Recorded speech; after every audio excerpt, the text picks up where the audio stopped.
Salut les distes, ici c'est Théophile, je remplace momentanément les deux Fabien pour une vidéo sur mon coup de cœur, c'est-à-dire les jeux de figurines.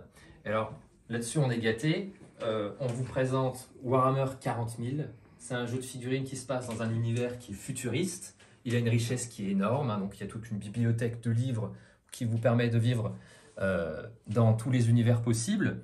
Là, par exemple, on a des tyrannides, donc c'est des aliens, des bêtes de carapace et de chair qui se battent là actuellement contre des sœurs de bataille. Donc imaginez-vous des sœurs, des nonnes en train de se battre avec des gros fusils et des épées un peu laser. Donc le principe du jeu, grosso modo, il est simple. On a une phase de mouvement, on a une phase de tir, on a une phase de combat.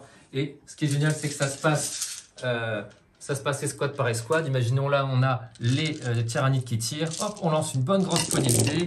On voit les tirs qui passent. On les garde et on supprime ce sur quoi on a tiré. Alors, les figurines, elles arrivent, elles ne sont pas assemblées. Hein. Ça, il y aura le travail créatif qui est une grosse partie du hobby. Donc les figurines, on les dégrappe, on les colle. On peut jouer avec sans même qu'elles soient peintes. Ça, c'est pas gênant. Et on les peint quand on a le temps et quand on a décidé aussi du schéma de couleur qu'on comptait leur donner. Alors, pour commencer à Warhammer 40 000, on a la petite boîte du set de découverte. Après, avec plus de figurines et une carte, on a le set d'initiation. Encore plus de figurines, une carte et des décors, on a le set d'initiation qui est ultime. Après, il y a l'alter ego de Warhammer 40 000, c'est Warhammer Age of Sigmar. On reprend un univers très riche et plein de races différentes, mais cette fois-ci dans un univers qui est médiéval fantastique. Mon armée de cœur, ce sont les hommes rats, on appelle les Skaven. On arrive ensuite à un autre jeu qui est Lord of the Rings. Alors, ce jeu-là, c'est mon petit préféré. Là, les armées que vous voyez, ce sont des orques avec quelques urukai contre des hommes du pays de Dain. Et ce que j'aime beaucoup avec ce jeu, c'est qu'il y a besoin de moins de figurines, donc c'est moins intimidant.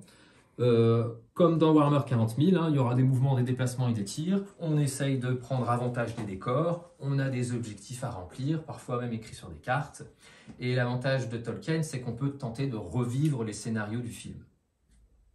Ensuite, on a toujours dans l'univers, cette fois-ci médiéval fantastique, mais dans le sport. Donc là, c'est Blood Bowl. Blood Bowl, c'est le jeu phare de la boutique.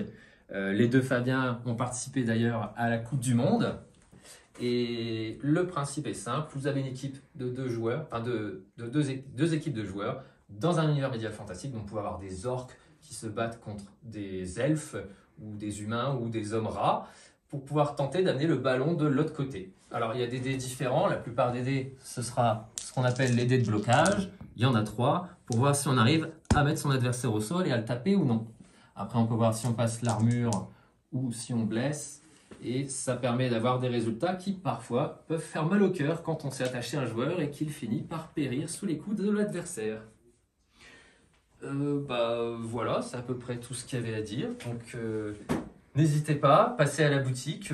On a des décors, on a des figurines. On peut vous apprendre à y jouer, voire même sur Internet, si vous venez sur le Discord. Il y a une section pour chaque jeu et il y a des gens qui seront un plaisir de pouvoir vous y répondre à toutes vos questions. Voilà, bonne journée!